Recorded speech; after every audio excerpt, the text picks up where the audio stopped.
Mungu mwenye kweli na kuamini sana, maneno yako milele yatadumu, maneno yako yote milele yatadumu. Mungu mwenye kweli na kuamini sana, maneno yako yote milele yatadumu, maneno yako yote milele yatadumu, maneno yako yote milele yatadumu, maneno yako yote milele yatadumu. Nilite kati shida nikakusaidia, naona tumaini, nategemea Bwana, naona tumaini, nategemea kwako, ninavyoomba kweli, najua wasikia yaliyo mema kwangu, najua wayafanya yaliyo mema kwangu, Baba wewe, najua wayafanya ninachoomba kweli, najua wasikia yaliyo mema kwangu, najua wayafanya yaliyo mema kwangu, najua wayafanya katika shida kali, waweza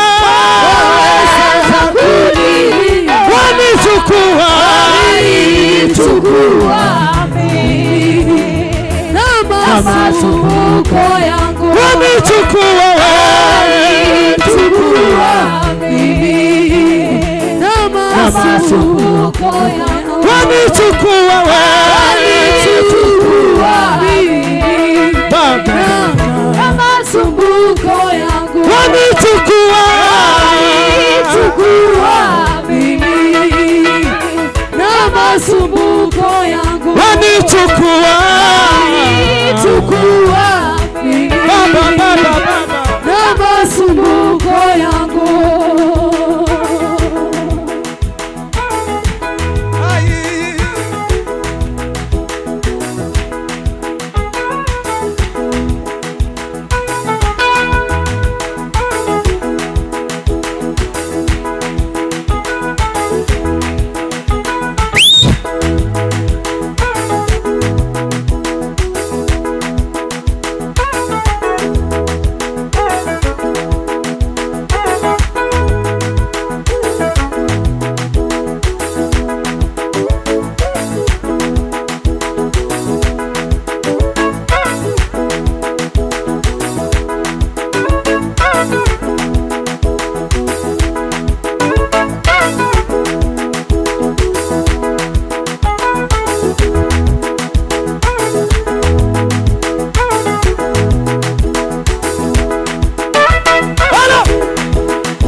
Imana ibahereza umugisha mwicare. Kaeni Steri wenda araza kubongera. Haleluya. Kubera ko tujya kumva pasiteri, kwa sababu tunataka kumsikia pastor. Bari bisanka bitarangiye neza reka. Wachaongeza. Abakoreraho iminota ingahe turangiza twegereza pasiteri. Kama dakika ngapi tu?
murakoze cyane Imana mwizire bamugisha. Mungu wa mbingu awabariki. Dutuze rero Acha tunyenyekee twumve ijambo ry'Imana. tusikie neno la Mungu. Karibu.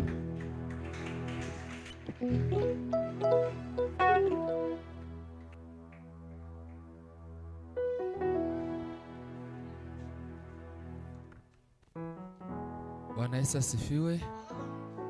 Haleluya.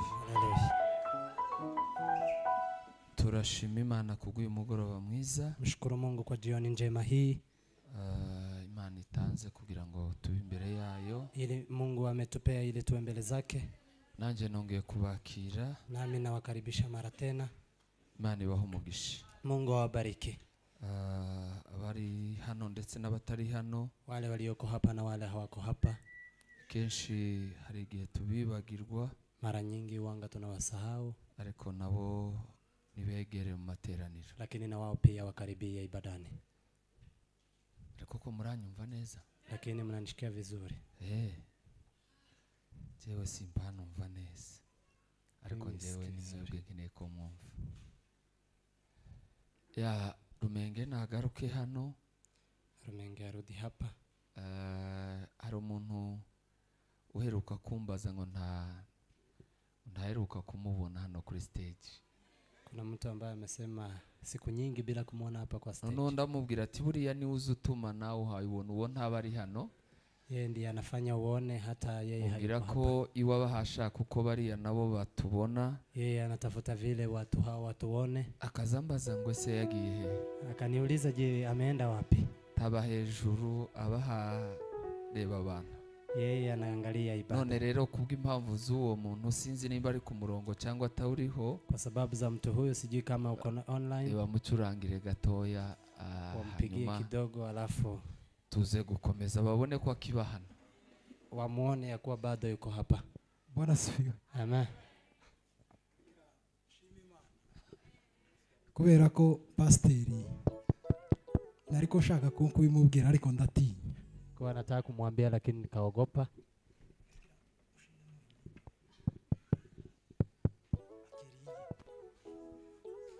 Amen. Rero kuba ambaye umwanya Imana yamushimye Yesu umugisha. Kwa kuwa amenipa muda Mungu ambariki. Sifite umwanya nari kubabwira amategeko y'igisirimba hano sigaye mbona mwa kavuyo kenshi. Hari uburyo abantu bazakubitana amakike kandi atari ngombwa. Amen. Amen. Hari umukorari wari wabona undi amukubita guki kuboko tibibaho. Kujya n'igisirimba nako nico kimeze. Kugira mpamagara inshuti yanje biruta dufatikanye. Birutaje bamutambira Imana. Alafu ucheze Mungu.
Deka duhite dusoma ijambo ry'Imana. Cha tulisome neno. Urwandiko Paulo yandikiye Timotheo. Waraka wa Paulo kwa Timotheo. Rwa kabiri. Waraka wa pili. Gice cya 4. Mlango wa 4. Murongo wa 6 n'uwa 7 n'uwa 8. 6, 7, 8. Revera adufashe asome. Reverend atusaidie na kusoma. Gice cya 4 urwandiko rwa kabiri. Waraka wa Paulo kwa Timotheo wa pili. Murongo wa 6 n'uwa 7 n'uwa 8. Mstari wa 6, 7 hadi 8. Ni cyo gice cyangwa si yo mirongo turi buze gusoma tuganire. Ni hiyo mistari tutakayochangia alafu tukuje kuzungumza. Urwandiko rwa Timotheo rwa Paulo yandikiye Timotheo wa kabiri ibice bine murongo wa 6 kugeza ku wa 7 cyangwa 8. Wa 7 n'uwa 8 mirongo 3. So mu izina rya Yesu aravuze ngo kuko njeweho maze kumera kibisuka ku gicaniro igihe cyo kugenda kwanje gisohoye. Narwanye intambara nziza narangije urugendo narinzi byo kwizera. Amen. Ibisigaye mbikiwe ikamba ryo gukiranuka ry'umwami wacu umucamanza utabera azampa kurya munsi. Nyamara sinjije nyine ahubwo nabakunze kuzaboneka kwe kose kwe bose. Amen. Amen. Rakoze cyane Imana imuhe umugisha. Mungu ambariki sana. Tugiye kuganira Eric umuyobozi wa gahunda, kiongozi wa ibada. Yasomye ijambo ntekereza ko dusa n'abari kumwe. Amesoma neno nimekafikiri tulikuwa pamoja. Yasomye ijambo rivuga ngo turwanye Satani. Amesema neno linasema tumpinge ibilisi. Tumara twegera Imana nayo izatwegera. Na tumkaribie Mungu naye atatukaribia. Nanjye rero natekereje ko tuganira ijambo. Nami nimeweza kufikiria tuchangie neno. Rivuga kurwana intambara nziza. Kuipigana vita nzuri. Kurwana intambara nziza. Kupigana vita nzuri. Niba Paulo yaranditse akavuga ngo narwanye intambara nziza, kama Paulo ameandika na kusema nimepigana vita nzuri, bisobanuka ko hari utararwanye inziza. Ni kumaanisha kunaye ambaye hajapiga vita nzuri. Hallelujah. Amen. Iki gitabo cyangwa se urwandiko ntabwo ari igitabo. Huu waraka wa Paulo ni urwandiko Paulo yanditse arwandikira Timotheo. Ni waraka Paulo aliyoandika akimwandikia Timotheo mu biheze bya nyuma amusezera, kwa nyakati zake za mwisho akimwaga. Mateka Paulo na Timotheo abenshi barayazi. Historia ya Paulo na Timotheo wengi wanaifahamu. Agarukwaho kenshi abantu bagenda bayavuga. Anarudi mara nyingi watu wakienda wakizungumzia historia yao. Yamubereye umwana mwiza. Amekuwa mwana mzuri. Amubera umunyeshuri mwiza. Akakuwa mwanafunzi mwema. Amubera umutsimbura mwiza. Na akawa mrithi wake mzuri. Zo ni ntambwe yagiye acamo. Hizo ni hatua alizoenda akizipiga. Hanyuma muri urwandiko rwa kabiri, kwa huu waraka wa pili, rufitemo ibice 4. Ina milango 4. Bice 4 nizo biri muri uru rwandiko. So 4 ndizo zilizoko katika waraka huu. Yamusezeyemo muri aya magambo akurikira. Ameweza kumuaga kwa maneno haya atakayofuata. Twavuga ngo amen. Amen. Gice cya mbere, sura ya kwanza, yavuzemo amagambo makuru agera kuri 3. Ameweza kuyazungumzia maneno makuu aliyoko kama 3. Mu cya kabiri yavuzemo amagambo agera kuri 5. Mlango wa pili akazungumza maneno 5. Mu cya gatatu yavuzemo ijambo rimwe. Mlango wa 3 akazungumza neno moja. Mu cya kane cyo gusoza, mlango wa 4 akitamatisha, avugamo naho ibindi bice 4. Na akaweza kuzungumzia pia zingine 4. Ayo ndayavuga bukeya nihuta. Hayo nitazungumzia kidogo nikienda kwa haraka. Hanyuma tuze kuvuga kurwana intambara nziza. Alafu tukuje kuzungumza kuipigana vita nzuri. Mu gice cya mbere, kwa mlango wa kwanza, murongo wa mbere kugeza ku wa 5, mstari wa kwanza hadi wa 5, yamwandikiyemo amuramutsa, alikuwa akimsalimu, anashima Imana na akimshukuru Mungu. Amen. Amen. Ngovuga ngo amen. Amwandikira mushimira, akamwandikia akimshukuru, ashima Imana, akishukuru Mungu, anamuramutsa, na akimsalimu pia, kuko bari bagizigiye batabonana, kwa maana ilikuwa kwa siku nyingi bila kuonana. Cya kabiri, pili, umurongo wa 6 kuwageza ku wa 14, mstari wa 6 hadi 14, vugamo ijambo rikuru ririmo ngo nugushikamira mu gakiza. Neno kuu ambalo lomo ni kuweza kushikamana katika wokovu. Amukangurira gushinga imizi mu gakiza. Akaweza kumsisitiza ili aweze kushikamana sana katika wokovu, kuweza kuwa mgumu katika mambo ya Mungu.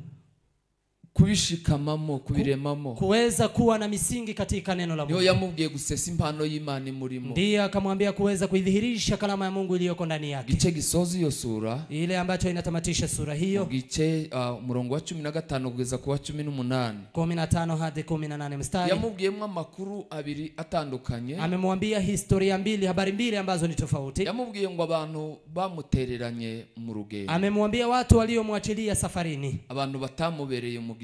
Watu ambao hawako wa baraka kwake. Abantu bamugiriye nabi muri Aziya. Watu waliomtendea jeuri katika Asia. Amubwira ngo nabandi bamugiriye neza. Na akamwambia wengine waliomtendea wema. Cyane yagarutse ku rugo rw'umugabo witwa Onesiforo. Amerudia kwa mume ambaye anaitwa Onesiforo. Ngo bamugiriye umumaro cyane. Eti wamekuwa wa faida kwake. Amusobanurira ukuntu babaye abantu beza. Akamuelezea vile wamekuwa watu wema kwake.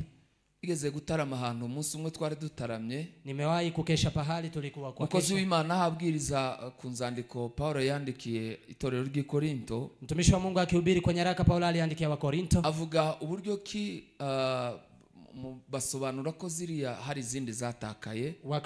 Wanasema ya kuwa kuna zile ambazo zimepotea. Bavuga ko zaheke mu maofisi ndizahurutse mu. Eti zimeweza kubaki huko ofisini hazikufika huko. Niko gutakara nubundi ntizashitse aho zajaga.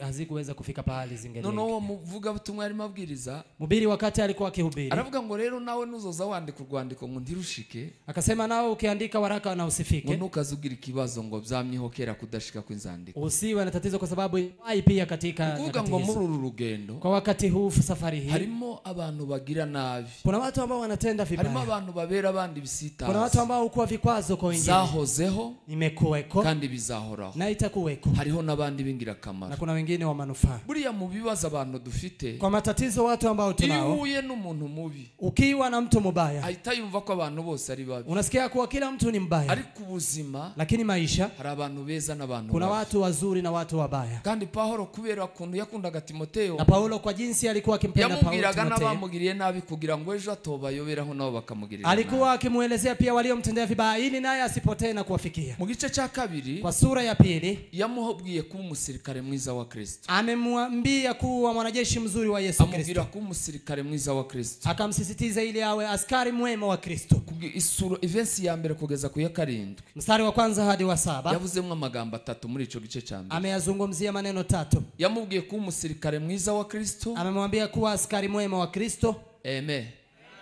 Amubwira kandi gutegereza imbuto nka kurya kumuhinzi. Akamwambia pia kuingojea tunda kama vile mkulima. Amubwira kandi nk'umuntu kubaho nk'umuntu uri mu marushanwa. Na akamwambia pia kuishi kama mtu aliyoko mazoezi, mtu ambaye anashindana Yesu. Yeah. Amubwira ko ubuzima bw'uru rugendo rwa Kristo. Akamwambia maisha haya ya safari hii ya wa Kristo. Amubwira ko rugereranywa n'umusirikare. Inafananishwa kama askari. Aramubwira ngo uzabe umusirikare mwiza wa Kristo. Lakini akamwambia uwe askari mwema wa Kristo. Arongera kandi aramubwira ngo umere nk'umuntu urushanwa, uza wicara uri nk'umumarushanwa. Akamwambia kaeni kama mtu aliyoko katika mashindano. Avuga ko abarushanwa bose. Akamwambia wanaoshindana wote. Siko bose ngo bahabwe ikamba. Si ati wote watapewa taji. Keretse ngo urushanwa uko bigenwe. Edha yule atakaye shindana kama vile ilivyostahili. Amen. Amen. Amubwira ko agomba kuba mu buzima bwo kurushanwa. Akamwambia anafaa kukaa maisha kama mtu anayeshindana. Gice cya kabiri ci chapitre ya 2. Kwa hii mlango wa 2.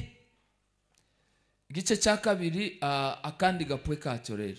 Pati nyingine ya 2 ya sura hii ya 2. Amubwira kuza yibuka Yesu Kristo. Akamwambia kuendelea kumkumbuka Yesu Kristo. Amen. Amen. Muracha.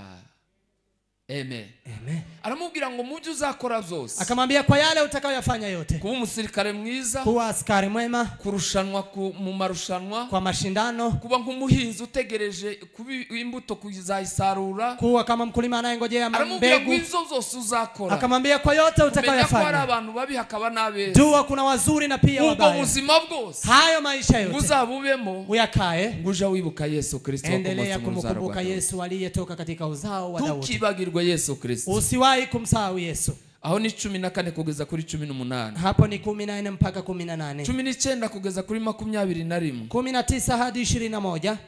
aramubwira ngo urufatiro rukomeye rw'Imana ruracahagaze. Akamwambia msingi wa Bwana u imara bado. Nubwo hari intambara zimeze gutya. Hata kama vita ni nyingi kama namna hii. Urufatiro rw'Imana ruracahagaze. Lakini akamwambia msingi wa Mungu bado u imara. Na umeandikwa ishara. Uwiteka azaboye. Bwana anawajua walio wake. Uwiteka azabantu be. Bwana anawajua walio wake. Amubwira kandi ngo mu nzu y'inyumba. Na akamwambia katika nyumba yake. Habamo ibikoresho byinshi. Akamwambia kuna mambo mengi. Amen. Amen. Harimo ivy'izahabu, kuna fedha n'ivy'ifeza, kuna fedha pia dhahabu. Ariko ngo umuntu niyiyeza, lakini mtu akijitakasa kitandukanya n'ibidatungana na kuachana na asiyo haki, wazabi igikoresho ciza, atakuwa chombo chema kigirira nyiracu umumaro, kinachomfaidi mwenyewe. Amen. Amen. Gatanu asoza igice cya kabiri, 5 akitamatisha wa mlango huu wa pili, aramubwira ngo Timotheo mwana wanjye, akamwambia Timotheo mwanangu. Yarimo amusezera, alikuwa akimwaga mu rwandiko rwo gusezera. Hii ilikuwa ni nyaraka ya kuaga. Amen. Amen. Ongera amajwi. Amen.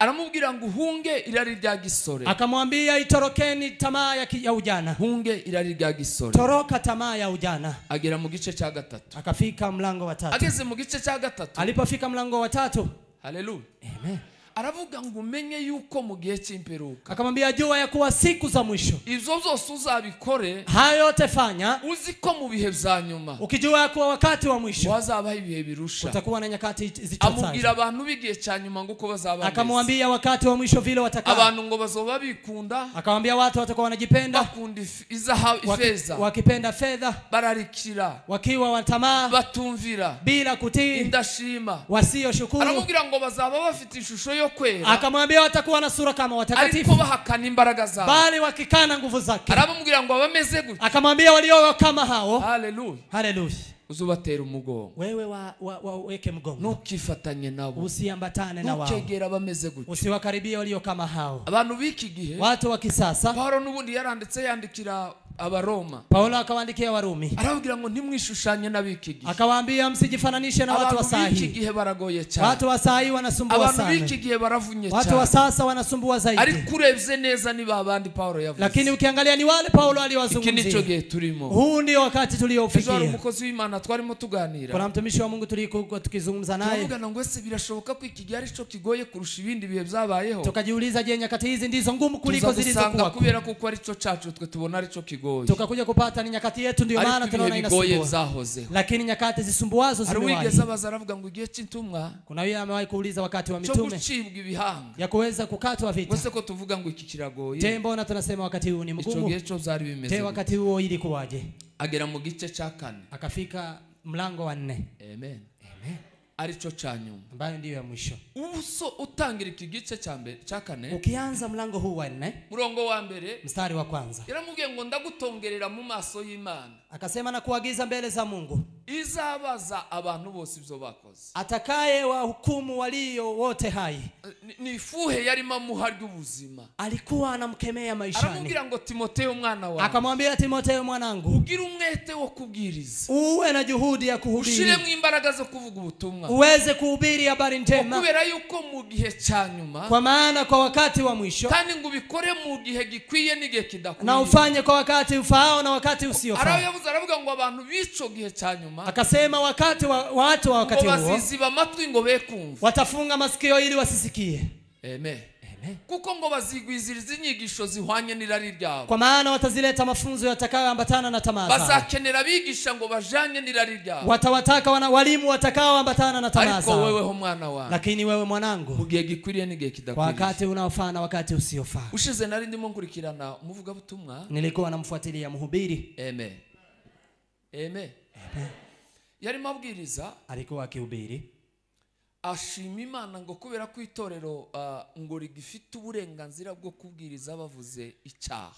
Akasema anashukuru Mungu kwa maana kanisa lina ruhusa ya kuweza kuhubiri wakiweza kuitamka dhambi. Aravuga ngo yakurikiranye mu itorero rimwe mu bindi bihugu bitari bibya, aliweza kufuatilia kwa kanisa moja kwa nchi zingine sizo hizi. Pastor ngo arahaguruka bagiye gusengera ibyifuzo, mchungaji aliposimama wakitaka kuombea mahitaji, ngo yaravuze gusa ngo basengere umwuka w'ubutinganyi, aliweza kusema waweze kuombea roho ya usherati, ngo bausengere, waweze kuiombea. Ntabwo yabwirije iyo topic, hakuweza kuhubiri topic hii, ngo bausengere, akasema waiombee. Yaje kuva ibada yaje kurangira arimo amapingu. Ibada ilikuja kutamatika akiwa amewekwa pingu. Yazavuga ngo nubwo avuga arafunze. Alikuwa akisema wakati huo Usera pia uze muco amefungwa. n'icyifuzo bagiye gusenga. Hilo ni hitaji wanalotaka kuliombea. Ni igihe cya nyuma. Wakati wa mwisho. Abantu bazigwiza inyigisho zihwanye n'irari. Watu watazijaza mafunzo yanayoambatana na tamaa. Bababwira ibibanezeza. Watawaleta walimu watakaowaambia yanaowafurahisha bila kumfurahisha Mungu. Aramubwira ngo ico gihe rero. Akamwambia wakati huo uzagira umwete. Uwe na juhudi. Arangije kuvuga ayo magambo. Alipomalizia maneno hayo, mu gice cyaga isura verse ya 6 n'iya 8. Mstari wa 6 hadi wa 8. Niho yamusezeye neza. Ndipo akamuaga vizuri. Avuga aya magambo twasoma. Akanena maneno haya tuliyoyasoma. Amen. Amen.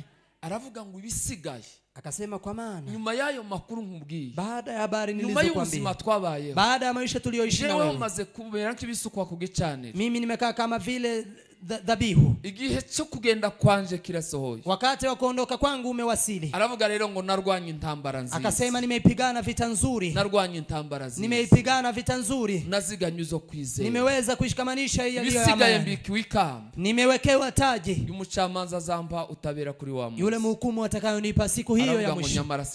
Akasema bali si mimi peke yangu. Abandi bose bategereje kuzaza. Bali na wale wote wanaomngojea wakati atakapokuja. Amuhayandi mabwiriza make. Akampa kanuni zingine hapo chini. Arangize amuheza n'intasho zo gutasha. Alipomaliza akaweza kumpa salamu za kuwasalimu watu. Nuko iyo baruba yari imeze. Hivyo ndivyo nyaraka hizo waraka huo ulikuwa. Nayo makuru yari muri urwo Rwanda. Hiyo ndiyo habari zilizokuwa katika. Tugiye kuganira rero kurwana intambara nziza. Tunataka kuzungumza sasa kuipigana vita nzuri.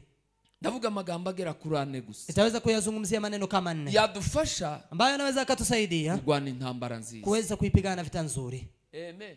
Amen. Ukozi w'Imana Pastor Dr. Antoine Rutayisire, mtumishi wa Mungu Pastor Dr. Antoine Rutayisire. Igitabo cye yanditse avuga senga uhindure gakondo yawe. Kwa kitabu alichokiandika omba uweze kuibadilisha. Yavuzemo amagambo aravuga ngo abakristo benshi. Akasema wakristo wengi ntabwo babaho nk'ubuzima bwo kurwana. Hawaishi maisha ya kupigana. Ngo baza batekereza kuko ubu buzima bwa Kristo. Wanafikiria maisha haya ya Kikristo. Ngo baza babifata nk'umukino. Wanachukulia kama mchezo. Nk'akabumbi yo bapiga hariya mu kibuga. Kama vile football wakicheza hapo. Kubera kuko abari umusifuzi. Kwa maana kuna yule ambaye ni referee. Ngutegereje kuko umuntu ngo nakorera undi kosa. Anayengojea kuwa mtu mwingine akimtendea mwingine kosa. Wasifura bakaza bagahagarika. Ataweza kupiga kengele ili watu waweze kusimama. Ngo bafata nk'ahari nk'umukino. Wanachukulia kama vile ni mchezo. Ariko aravuga ngo ni urugamba. Lakini akasema ni vita. Satani turwana nawe. Shetani tunayepigana na yeye. Agiwa kina. Yeye hachezi. Akubita yitonze. Yeye anapiga pole pole. Urwo rugamba rero. Na hiyo vita. Kugira ngo tururwane neza. Ili tuipigane vizuri. Ntabwo ari umukino turiho. Huu si mchezo tunaoka. Turi ku rugamba. Tupo vitani. Cyambere kizadufasha kurwana urugamba rwiza. Ya kwanza itakayotusaidia kupigana vita njema. Amen. Amen.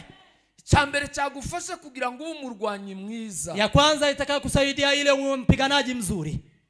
Nukumenya umwanzi duhanganya nawe. Ni kumjua adui tunayepigana na yeye. Kumenya uwo turwana nawe. Kujua adui tunayepigana na yeye. Niba turabarwanyi. Kama sisi ni wapiganaji. Niba turabasirikare. Kama sisi ni waaskari. Niba turi ku rugamba. Kama sisi tu vitani. Niba Paulo yaraseze yavuga ngo narwanye intambara nziza. Kama Paulo ameweka kusema nimepigana vita nzuri. Kandi yasigiye niho natwe twahereye. Na pahali ameachilia ndipo hapo tumeanzia. Hari umuntu wabivuze neza. Kuna mtu aliyesema vizuri. Aravuga ngo burya iyo ukijijwe. Akasema ukiokoka. Amen. Amen. Iyo ukijijwe. Ukiokoka. Ngo utangiye urugamba. Umeianza vita. Ubutangiye udeclare intambara. Tayari umeitangaza vita. Ni urugamba ubutangiye. Hiyo ni vita ulioianzisha. Kibazo rero dufite. Tatizo tunalo. Reverend Sunzu yaravuze. Reverend Sunzu amesema. Ngo intambara zihari ubu ngubu. Vita zilizoko. Ngo ni za ba Paulo ni za ba Petero na ba Yakobo. Ni za kina Petero na Yakobo na wengine. Wali kwizitorero Yesu yarazira. Lakini za kanisa Yesu amezimaliza. Kwizitubona buri yasizitorero. Hizi si za kanisa. Ngo ni za ba comptable na ba secretary na ba reverend. Ni za reverend na count na wengine pia. Anabashirika. Na washirika. Ngo naringiye kubasiga. Ngo nizo turimo. Hizo ndizo vita tunazio. Izo si intambara nziza. Hizo si vita. Bari waravuga ngo narwanye intambara nziza. Paulo akasema nimepigana vita nzuri. Kandi cyatumye ndwana intambara nziza. Na kilichonifanya nipigane vita nzuri. Narinze kwizera. Kwa maana nimeshikamanisha imani. Rugamba naruhagazeho neza. Nimesimama vizuri vitani. Amen. Amen. Dora umwanzi turwana naye. Ona adui tunayepigana naye ni huyu. Ufite abanzi batatu. Tunao adui 3. abandi tuza dutekereza. Wengine tunaowafikiria. Intandaro yo gutsindwa. Chanzo cha kushindwa. Amen. Amen. Amen. Intambwe ya mbere yo gutsindwa ku rugamba. Hatua ya kwanza ya kushindwa vitani ni ukutamenya umwanzi. Ni kutomjua adui. Hallelujah. Amen. Intambwe ya mbere yo kunanirwa n'urugamba. Hatua ya kwanza ya kushindwa na vita ni ukutamenya umwanzi muhanganye. Ni kutomjua adui mnayepigana na yeye. Bari utekereza. Hao unaowafikiria. Bari uza wibwira. Hao unaowazania. Birashoboka ko ataraba. Inawezekana hao si maadui. Umwanzi ni uwundi. Adui ni mwingine. Gituma unarwana ntutsinde. Na sababu inayokufanya upigane usishinde. Uhanganye nabo utagahanganye. Wewe unapigana na wale usingepigana na wao. Umwanzi ugomba kurwana. Kwa maana kuna adui unaweza kupigana na yeye. Mwanzi wa mbere turwana. Adui wa kwanza tunayepigana na yeye ni umubiri. Ni mwili. Umubiri. Mwili. Iyo bavuga umubiri. Wakisema mwili. Ntabwo ari inyama. Si nyama. Ntabwo ari inyama. Si nyama. Ntabwo ari amagufa. Si mifupa. Ni kamere y'umuntu. Ni hisia ya mtu. Ni kamere niwo muntu, niwo mubiri bavuga. Wanasema utu wa kale wa mtu. Wavuga ngo amen. Amen. Umubiri mwili niwe mwanzi umuturwanya. Ndiye adui wa kwanza anayetupiganisha. Umukozi w'Imana naherutse gukurikira n'ubundi. Mtumishi wa Mungu nimewahi kumfuatilia tena. Yarimo abwiriza hejuru y'agaciro k'umubiri. Alikuwa anahubiri juu ya dhamani ya mwili. Kinzu y'umwuka. Kama vile nyumba ya hekalu la roho. Amen. Amen. Iyo tuvuga ngo turwana n'umubiri. Tukisema tunapigana na mwili. Ntabwo ari uyu tuvuga. Si huu mwili unaoshikika. Suyuru. Si huu wa ngozi. Umubiri tuvuga. Mwili tunaozungumzia. Ni kamere y'umuntu. Ni nafsi ya mtu. Uwo mwanzi. Huyo adui niwe duhanganye. Ndiye tunayepigana na yeye. Amen. Amen. Paulo yaranditse mu rwandiko rw'Abaefeso igice cya 6. Paulo akawaandikia Abaefeso 6. Aravuga ngo muhagarare mushikamye mukenyeye ukuri. Akasema simameni imara mkiwa imara mkifunga ukweli. Tugomba kuba dufite kuri urwo rugamba. Akasema silaha tungelifaa kuwa nazo katika vita hizo. Mu rugamba Satani yarwanye na Yesu hariya ku musozi. Kwa vita aliyoipigana Yesu mlimani pamoja na Ibilisi. Yamugerageresheje ikigeragezo cy'inda. Ameweza kumjaribu na vita ya tumbo. Yamubwiye kurya. Amemwambia kula. Buriya iyo mwumva Daudi hariya Bibiliya zivuga ngo yatsinze idubu atsinda intare. Mkisikia Daudi Biblia inasema ameishinda dubu pia na simba. Ico kipindi cha mbere cy'intare. Hiyo kipindi ya kwanza ya simba. Shidubu ni intare. Ya dubu na simba. Isobanura umubiri. Inamaanisha mwili. Ni urugamba rw'umubiri. Ni vita ya mwili. Iyo bavuga dubu, wakisema dubu, ngisobanura kurya. Inamaanisha kukula. Igasobanura ubusambanyi. Inamaanisha usharati. Igasobanura n'ubute kuryama cyane. Inamaanisha kulala sana. Abanyabute. Wale wenye uvivu. Intambara y'idubu yarabatsinze. Vita ya dubu imewashinda. Iyo bavuga intare, wakisema simba, ni kiburi. Kiburi. N'ubwirasi. Ni kuwa na kiburi. N'ukwishira hejuru. Kuwa na majivuno. N'umujinya. Ni kuwa na kasirika. Uwo rero ntiyahura na Goliyati ngo avuge ngo narwanye n'idubu ndwana n'intare. Huyo hawezi kusema nimepatana na dubu na simba. Ujasiri yari afite Daudi iyo guhangana na Goliyati. Ujasiri aliyokuwa nayo ya kupigana na Goliyati. Nuko yari yaratsinze idubu. Ni kwa maana alikuwa tayari ameshinda dubu. Atsinda n'intare. Na kuishinda pia simba. Niba umubiri warakunaniye. Kama mwili umekushinda. Niba umubiri ari ugutegeka. Kama mwili ndio unakutawala. Niba ugengwa na kamere muntu. Kama unatawaliwa na nafsi ya rugamba neza. Kabla hujapiga vita vizuri. Hallelujah. Hallelujah. Hallelujah. Uyu mubiri. Huu mwili uraturwanya. Unatupiganisha. N'umwanzi ukomeye. Ni adui mkuu. N'umwanzi udasinzira. Ni adui ambaye hasinzii. Hari umwanditsi warimo yandika avuga hejuru y'amasengesho yo kwiyiriza ubusa. Kuna mwandishi aliyeandika na kusema juu ya maombi ya kufunga. Avuga ngo inyungu zo kwiyiriza ubusa. Akasema faida za kufunga. Buriya ngo iyo umara imbaraga. Ukimaliza mwili nguvu. Hari ico umugabo umwe yakoze ikintu buzuko mbivuga. Donc yasobanuye ikintu muri ubu buryo. Ameweza kutafsiri neno kwa wakati kwa namna hii. Yari mashaka kuvuga kamere n'umwuka. Alikuwa anataka kuizungumzia ni nafsi pia na roho. Ngo afata imbwa zibiri zingana zisa. Akachukua mbwa mbili ambazo zinatoshana. Agaburira imwe cyane. Akailisha moja sana. Iminsi 7 yindi ifunze. Siku 7 ingine ikiwa imefungwa. Warangiza araziteranya. Alafu akaweza kuziacha. Ya yindi ngwitsinda irya namwe murabyumva ile ikaishinda ile ambayo none haikukula. arasubira arahindura Akabadilisha, afata yayindi akachukua ile. hanyuma ngo abisobanura imwe ko ari kamere indari umwuka Imoja akasema hii ni nafsi, hii ni roho. iyo urya mu gitondo na saa sita na nimugoroba Ukikula asubuhi na saa 6 na jioni. na tundi bishop azatubwira muza munyuzamo Na tule twingine ambapo bishop anasema tunapitisha. bagiye gucuruza tujya tutabaze mu biryo by'umunsi Hutu ambacho haujahesabu kwa chakula cha siku. hanyuma ukagira iyo minsi icumweru cyose ufite iyo gahunda yo kurya bimeze gutya Na unakuwa na wiki nzima ukiwa na mipango hiyo ya kula namna hiyo. ariko ukagira igihe kitabaho utazi cyo gusoma Biblia no gusenga Lakini una wakati wa kusoma Biblia pia na kuomba. zanga zakunda Itakapowezekana hari uzatsinda uwundi kuna yule atakayemshinda uko mwingine. bombi bakuri Kwa sababu wote wawili uko wanakaa. mugaburira cyane Vile unamlisha uko sana, mutoza cyane vile unamzoesha niko sana, agira imbaraga ndivyo anakuwa na zo nguvu gutsinda uwundi za kumshinda mwingine. ugomba kubanza kumenya kuko mubanza ufite Lazima ujue kuwa katika wadui unao umuturanyi ntarimo yule jirani hayumo. amen Amen. amen Amen. umuturanyi ntarimo bo uhanganye na Adui hayumo kwa wale unaopigana na wao.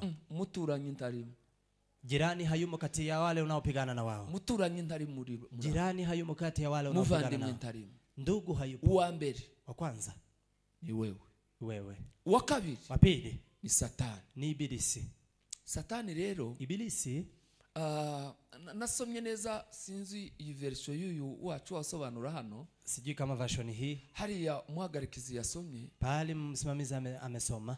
satani Shetani hariya mu Kinyarwanda haravuga ngo murwanye satani nawe azabahunga. kwa Kinyarwanda inasema mpiganishe shetani naye atawapinga. Ariko mu Giswahili sinzi niba ni cyawe ariko kivuga lakini kwa Kiswahili pia Igiswahili cyiza kizakivuga ngo mupingeni shetani pana kumupinga su kumupiga ni kumupinga yego niko kifuka cyose ubundi nuko cavuze ico ciwawe nuko kumupinga kumpinga. ubundi satani Shetani ni adui wa kabiri, ni adui wa pili, nitwo umushobora hatumuwezi, nta mbaraga dufite zo kurwanya shetani, hatuna nguvu za kumpiga shetani, nitwo umuhangara, hatuwezi tukampiga, afite imbaraga ziri hejuru anazo yiza, nguvu ambazo ni juu, tumunesha iyo twisunze imbaraga z'Imana, tunamshinda tukiwa karibu na Mungu, tumunesha iyo tubaye mu ruhande, tunamshinda tukiwa kando na pande ya Mungu. Umunsi umwe, siku moja, amen, amen, muracyari materani, ndacyari ku ntambwe ya mbere yadufasha kurwana urugamba rwiza, nipo kwa hatua ya kwanza inaweza kutusaidia kupiga vita nzuri, kumenya umwanzi duhanganye, ni kumjua adui tunayepigana na yeye, ninde duhanganye, ni nani tunayepigana na yeye. Yanditse igitabo ariko sindagisoma, Dr. Kavoma yaracanditse, Reverend agira ngo arake, Bishop niwe wakigusa, se ni wewe kumenya umwanzi muhanganye nawe, ngo afite ibitabo byinshi. Hari cha Dr. Kavoma yanditse ngo kumenya umwanzi muhanganye, kujua adui mnayepigana na yeye. Narivuze ngo satani, shetani iwe ntidushobora kumuhangara ngo tumurwaye, yeye hatuwezi kumpiga kabisa, tumuweze. Icyo dushoboye ni ukumupinga, kile ambacho tunaweza ni kumpinga, kubera kuko kwa maana guhangana nawe ntagaragara, kupigana na yeye haonekani, aza mu zindi mbaraga, anakuja kwa nguvu zingine ambazo hatuzijui, arwanisha ujanja, yeye anapigana na mu buryo ujanja atagaragara, kwa jinsi yasionekana, arwanwa mu buryo bw'umwuka, anapigana kwa kiroho. Mugabo umwe yigeze abivuga nawe muri iyi nkuru imeze gutya, mume mwingine amewahi kusema kwa historia hii, umuhizi ngo yari mahiga, mtu wa kuwinda alikuwa anawinda, noneho ngo ahiga imbwebwe, akaweza kuiwinda mbweha. Ico Giswahili cy'iwacu ntawuzi ko ni naruko baza bayita, noneho ngo ziriruka n'imbwa zombi ziragenda zigera kuri, mbweha ikakimbia pamoja na mbwa wakafika huko mbali, zisiga umuhizi, wakaacha yule muwindaji, ngo zige ziriya irahindukira, zilipofika huko ikaweza kugeuka, ngo ibwira imbwa, kamwambia mbwa, ariko wewe bite byawe, lakini wewe namna yako, tube ngabagani, tuzungumze kidogo, wirebe wewe, jiangalie wewe, numara nanje unde nami uniangalie, tutandukaniye, je tofauti ni ipi? Wagize ngo niwe mbampunga buriya, unafikiria wewe ndio nakukimbia, nakukimbia, wewe mbampunga, si wewe nakukimbia, wewe wonsinda kabiri nanjye nkagutsinda, wewe unaweza uniangusha mara pili nami nikuangusha mara mbili, kibazo ganje mfite, lakini tatizo ni nalo, ufite uwundi ukuri inyuma, wewe una yule ambaye yuko nyuma yako, hari uri inyuma yako, kuna yule yako nyuma yako, uri imbaraga zo kurwana satani, nguvu za kumpiga ibilisi, kubana n'Imana, ni kuwa pamoja na Mungu, n'ukwisunga Imana, ni kuwa karibu na Mungu. Muribuka barwanira intumbi ya Mose, mnakumbuka wakipigana juu ya maiti ya Musa, yaramubwiye ngo Imana Amemwambia Mungu. Imana yonyine imenye kukugenza. Mungu pekee ajue vile atakufanya. Ntabwo twamurwanya gutya ngo bikore. Hatuwezi tukampiga hivi tumwe. Hari izindi mbaraga duhawe. Kuna nguvu zingine ambazo Paulo yaranditse mu rwandiko rw'Abakorinto. Paulo akawaandikia Wakorinto. Aravuga ngo urugamba rwacu. Akasema vita yetu surwi nyama na maraso. si ya nyama na damu. Turwana n'inyuka. Tunapigana na roho. n'abantu. Tunapigana na wafalme. n'abatware. Pigana na watawala. Mwanzi wa gatatu rero. Adui wa tatu n'isi. ni dunia. Burya iyo bavuga isi wakisema dunia ntabwo ari ubutaka. Si ardhi. Ntabwo duhanganye n'ubutaka. Hatupigani na ardhi. Isi bavuga dunia wanaizungumzia. Amen. Nepfo abaye bitotsi. Sanze revera mzee hataje gusenga. Reverend yaje kuja kuhudhuria. Isi bavuga ntabwo ari ubutaka. Dunia wanaizungumzia si ardhi. Iyo bavuga ngo turwana n'isi wakisema tunapigana na dunia ni ibihe. Ni nyakati. Ni ibihe. Nyakati. Iyo umva bavuga ngo uriya muntu yahuye n'isi. Ukisikia wakisema mtu huyo amepatana na dunia. Ni kibi aba yarahuye nayo. Ni wakati mbaya aliyopatana nao. Amen. Amen. Murino. Abanzi rero intambwe yame nukumenya isi dunia ni ibihe. Ni nyakati. Muririmbyi araririmba aravuga ngo mwimbaji akaimba na kusema ibihe ntibikazakumara imbaraga z'umuntu. Nyakati zikumalize wakati nguvu za moyo. Undi yararirimbye nawe umukorari. Mwingine mwanakwaya akaimba aravuga ngo tumuombe Mokozi tutambue majira. Vuga ngo dusenga Imana tuweze kumenya ibihe.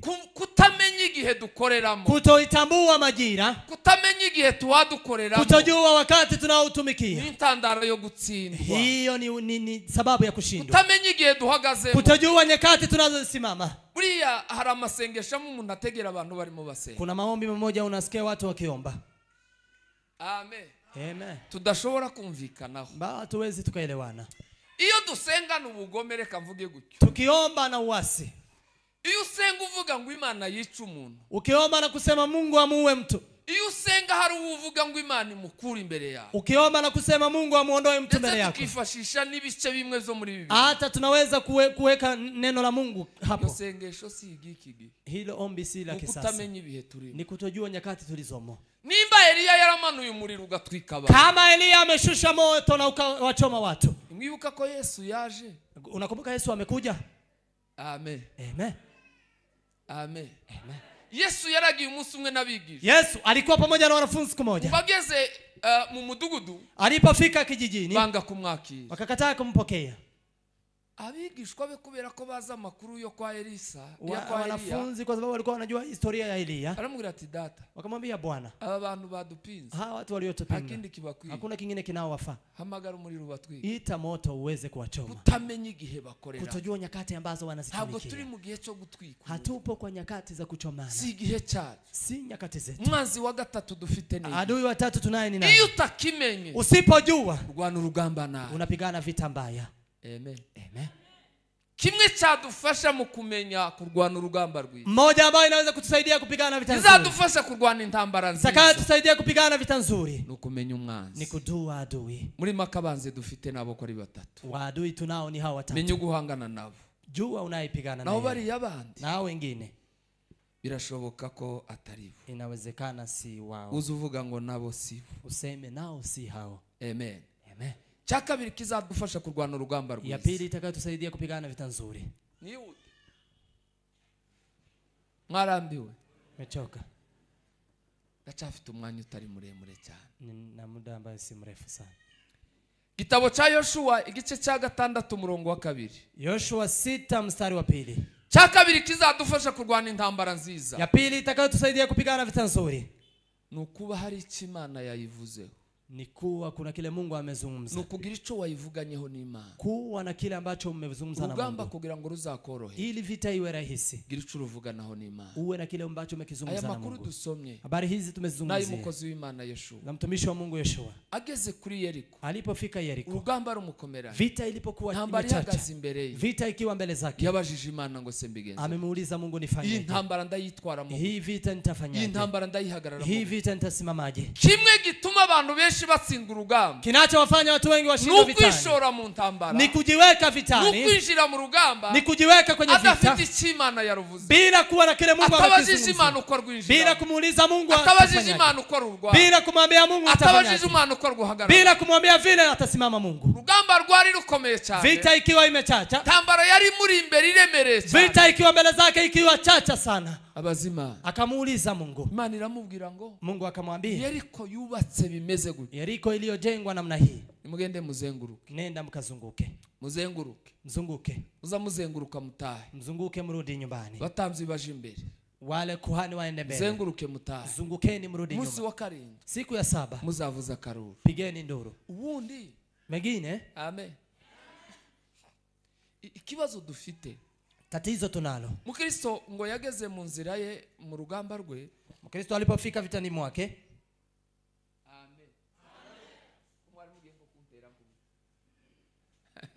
haleluya mukristo ngo mu rugendo rwe ahuye na Apoloni mkristo alipopatana na Apoloni barahanganye aramukubita ayo makuru nuko wamepigana akampiga mnajua habari arahunga akatoroka amukubise ya nkota yari yaguye kubiri nayo alipompiga silaha hiyo ilikuwa noneho ngo yigira imbere alipofika mbele amen agera ngo mu kindi gikombe akafika kwa kikombe kingine kandi ngota yari ayifite na silaha alikuwa nayo ariko ntacyo yamumara lakini haikumsaidia aragerageza ngo yumva amajwi menshi akajaribu na kusikia kibazo abakristo benshi bafite muri iki tatizo la wakristo wengi nukumva ko intwaro watsindishije urugamba watsinze mbere ni kusikia kwa silaha uliyoitumia kushinda vita kwanza utiwongere kubaza ukundi urugamba eti vita uliyoifikia usiulize namna nyingine ufata uko watsinze ruria kuchukua vile ulivyoshinda vita hiyo ko nurundi ugiye kwinjira na kufikiria ili uliyoishinda pia utaishinda kama unataka kupigana vita ugamba rukuri imbere rwose vita iliyoko mbele yako bazimani guhe plan uliza Mungu akupe plan kuko yasinze Yeriko kwa maana vile ameshinda Yeriko ntabwo ariko yinjiye muri Ai si vile ameingia katika uko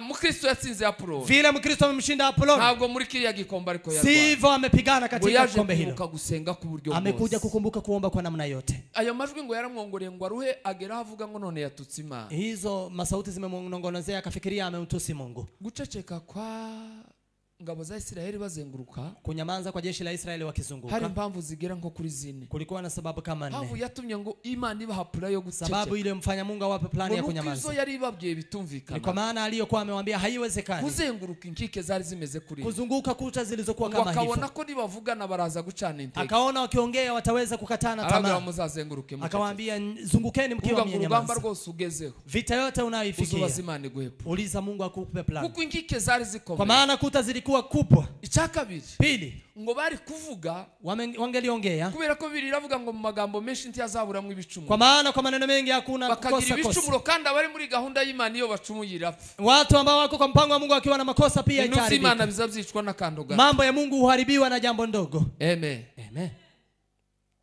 kubaza Imana kumuuliza Mungu urugamba uhagazeho vita unayosimama igikombe ugezemo kombe ulilolisimama uzubaza Imana uliza Mungu ikintu ndacitwaramo gute jambo hili nitafanyaje urugamba ndarurwana hii vita nitapiganaje iyi ntambara ndayihagararamo hii vita nitapiganaje ikibazo mfite ni ukuri tatizo hili nitafanyaje Imana izaguhapa Mungu atakupa plan zategereza Imana izakubwira ngojea Mungu atakwambia kubikora Imana yakubwira ukuje kufanya Mungu akwambia iyo wigira imbere bageze kuri Ai walipofika Ai bagiye batabajije Imana walienda bila kumuuliza Mungu bahagira ibibazo byinshi wamepatana na matatizo mengi kurwana intambara nziza kupigana vita nzuri kizadufasha cha kabiri kitakachotusaidia cha pili kukubaza Imana kumuuliza Mungu gatatu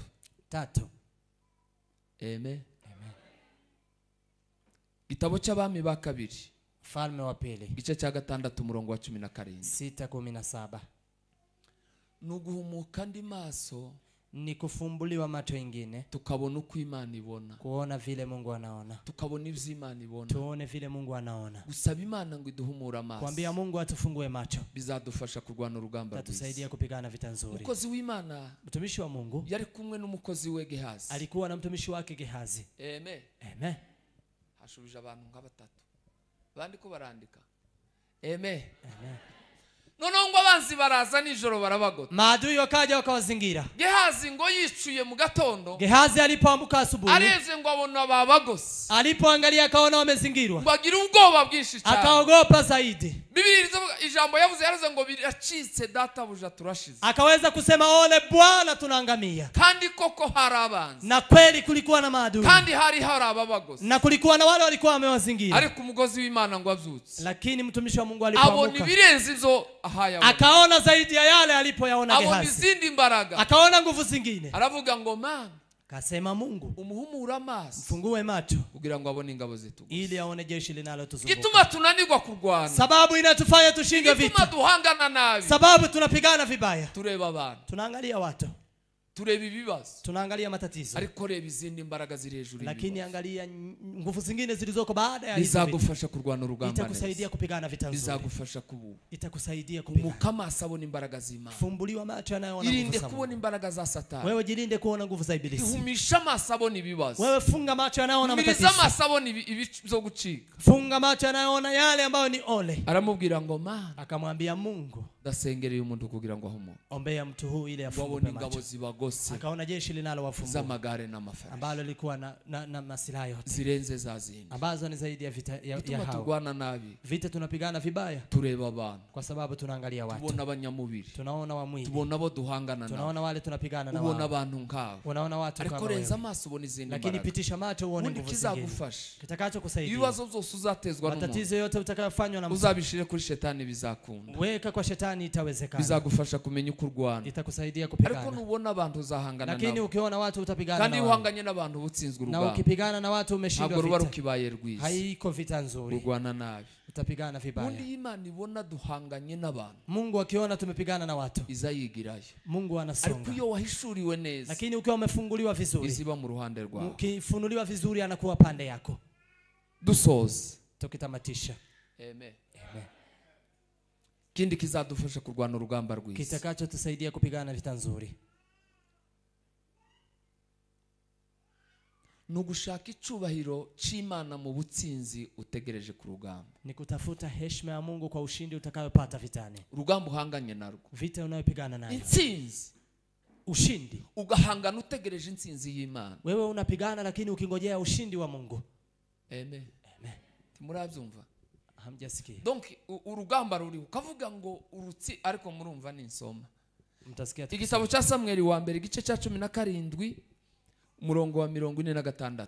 Samueli wa kwanza 17:46. Nanone igitabo cy'abami ba mbere Wafalme wa pili 18:36. 18:36. Samueli wa mbere igice cha 17, Samueli wa kwanza 17:46. 46. Avuga makuru ya Daudi. Nasema habari za Daudi. Yabwiye igihangange cyari kiri imbere ye, alimwambia huyo shujaa aliyokuwa mbele zake. Ni rya nyuma ndashoje, ni hili tu kitamatisha. Bantu basigaye barambirwa cyane, watu uchoka sana. Amen. Yaravuze ngo ndakwica, amemwambia nitakuwa, nguci igihanga, nikukate kichwa, mutwe wawe, kichwa yako ndawugaburira ibisiga byo mu kirere, nitaweza kuilisha kunguru za hapo angani. Ngo kubwiyi impamvu, kwa sababu hii, kugira ngo muri Israeli bimenyekane ko hari Imana, ili katika Israeli ijulikane ya kuwa kuna Mungu. Nimuze turangizanye, ndio tutamatishe pamoja. Kugira ngo muri Israeli bimenyekane ko Imana ihari, ili katika Israeli ijulikane ya kuwa Mungu yupo. Ntabwo yashoye urugamba, hakuweza kupigana vita, kugira ngo iwagaragare ko ari umurwanyi, ili yeye aonekane ya kuwa ni mpiganaji mzuri. Icyo uzahangana nacho, kile utakachopigana nacho, uzategereze ko gitsindwa, uweze kungojea kuwa kikishindwa, kugira ngo Imana ihabwe icubahiro, ili Mungu apewe utukufu. Izagufasha kurwana urugamba, itakusaidia kupigana vita nzuri. Yamutsindishije ijambo, ameweza kumshinda kwa neno, kuko Imana yabonye ko muri ubwo butsinzi, kwa maana Mungu ameona ya kuwa katika ushindi huo Imana iri buhabwe mu icubahiro, Mungu atainuliwa. Abantu benshi ibintu byinshi bakora, watu wengi mambo mengi wanayofanya, igituma bidafaulu. Kwa nini haifaulu? Igituma bitagerwaho, kwa nini haiwezi kufikiwa? Bakenera ko izina ryabo ribamo, wanataka jina lao liwemo, bakenera ko nyuma yo kubikora babibona ko hari ico bakoze, wanataka baada ya kufanya yone wamefanya jambo, nyuma yo guhangana nazo bavuga ko bazi gukora ibintu neza, baada ya kupigana wajue ya kuwa wanafanya vitu nzuri. Ariko nimba ushaka kurwana urugamba, lakini kama unataka kupigana vita nzuri, shiramwe imbaraga, weka nguvu, ariko zishaka mu icubahiro cy'Imana, lakini inayotafuta utukufu wa Mungu, uzatsinda urwo rugamba, utaishinda vita kirahisi. Aho dusomye hirya, pahali tumesoma hapo, ni ku musozi wa Karumeli, katika mlima Karmeli, nawe niko yavuze umukozi w'Imana, ndivyo alisema mtumishi wa Mungu. Haleluya, haleluya. Aravuga ngo bimenye hamenyekana uyu munsi akasema ijulikane siku ya leo hari wowe Mana, kwa maana wewe ndiye Mungu. yawe yaje kuza nyuma Amekuja yeye ariko nyuma kubanza imbere. lakini mbele kwanza Mungu. Ibibazo zose uzahangana Matatizo nabyo, yote utakayopigana nayo, ibibazo uzahura nabyo imbere matatizo yawe, utakayopatana nayo, uzashake ko bitsindwa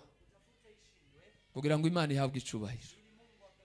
Wewe ntugaragare, uzaba uri kurwana urugamba rwiza utakuwa kandi unaipigana. uzarutsinda byoroshe, kubera kuko mu ntsinzi y'urugamba uhanganye nabo, mu ntsinzi y'urugamba uhagazeho, utegereza ko intsinzi y'Imana. Ukingojea kuwa ushindi uwe wa Mungu. Iyo usoma mu gitabo cy'Itangiriro, Ukisoma katika kitabu cha buriya Mwanzo, bari abantu barimo bubaka umunara w'Ibabeli, hawa watu waliokuwa wakijenga mnara wa Babeli bari bafite ngo gushaka kubona Imana, walikuwa wanataka kumuona Mungu, bari bashaka kugera ku Mana. walikuwa wanataka kumfikia Mungu. Ubundi igitekerezo cyo gushaka kugera ku Mana nticyabari kibi, Wazo la kumfikia Mungu inzira si baba mbaya, baciyemo kugira ngo baje kubona Imana. lakini njia Ariko walioipitia ili wamuone Mungu. iyo usoma Lakini ukisoma usanga ijambo bakoresheje, unapata neno walilolitumia. baravuze ngo barashaka kugira izina, Wamesema tunataka kuwa na jina, barashaka kurema izina, wanataka kuunda jina lao, barashaka ko bamenyekana, wanataka waweze kutambulika, barashaka gukora igikorwa ngo bamenyekane. wanataka wafanye jambo hili wawe Cyatumye watambulike. bidakunda Ndio yefanya ni ibintu wasijulikane. bibiri zari Ni mambo zinjiyemo, mawili alikuwa akiingilia ibo nayo. gushaka kumenyekana, Wao kutaka kujulikana, biremera izina. waweze kuwa na jina. Cya kabiri kwari kurwanya umugambi w'Imana. Pili ni kupinga mlengo la Mungu. Ikintu cyose uzakora, Jambo lolote ikintu cyose utakalolifanya, uzahaguruka gukora, jambo lolote ikintu cyose utakalolifanya, uzashaka kugeraho, jambo lolote utakataka ubutsinzi kufikia, uzashaka kwinjiramo, ushindi utakao ikibanza kufikia, uzashaka kugeramo, kiwanja utataka urwego kufikia, uzashaka kwinjiramo, kiwango utataka kufikia. nurwana ujayo, Ukipigana ukienda huko, nurwana uhawe uje imbere, ukipigana ukienda mbele, ariko urwana kugira ngo Imana ihabwe icyubahiro, lakini ukipigana ili Mungu apewe utukufu, bizoroha gutsinda urwo rugamba. itakuwa yopesi kushinda Paulo vita aravuga hiyo. ngo narwanye intambara Paulo nziza, akasema nimepigana vita nzuri, narinzi ibyo kwizera, nimelinda ya imani, ibisigaye mbikiwe ikawa. yanayobaki Urugamba utoa uhagazeho taji. kurarurwana, Vita unayokaa unapiganaje? urwanye nani, Unapigana na nani? uhanganye nani. Unapigana na nani? Murinzi yarinze aravuga ngo rwanana na Yesu, Mwimbaji amesema pigana pamoja na kandi Yesu ngo kwete bihebuje. na uweze kufunga viatu vizuri. Intwaro yarazivuze Paulo hariya mu Bafeso, Ameweza kuzungumzia silaha katika yaravuze Waefeso. ngo dutware kwizera nk'ingabo. Akasema chukueni imani kama vile kinga. Amen, Amen. amen. Amen. Ngo tugire ijambo ry'Imana nk'inkota, Tuwe na neno la Mungu kama vile panga. dukwesa inkweto aribwo butumwa bwiza, Tukiwa na viatu ndiyo habari njema. dukenyeye ukuri. Tukiwa tumejifunga Izo ni ukweli. intwaro yavuze tugomba Hizo ni kurwana silaha alizosema lazima tukae kugira ngo nazo dutsinde urugamba. ili tushinde vita. Imana ibaho umugisha Mungu kugira ngo awabariki turwane intambara nziza, ili tupigane vita nzuri, kugira ngo turinde kwizera kwa, ili tulinde imani kugira ngo yetu, tuzahabwe ikamba. ili tupewe Hariya taji. Paulo yavuze ngo sinjewe jenyine, Paulo amesema si mimi peke n'abandi yangu bazazanye, na wengine watakao ubwo kuja ni twebwe baadaye. yarangizaga. Hivyo ni sisi alikuwa Rwana akiona. neza Pigana vizuri kugira ngo nawe uzahabwe ili ikamba. nao Bani uweze wa kupewa umugisha. taji. Mungu awabariki. Amen. Amen. Haleluya.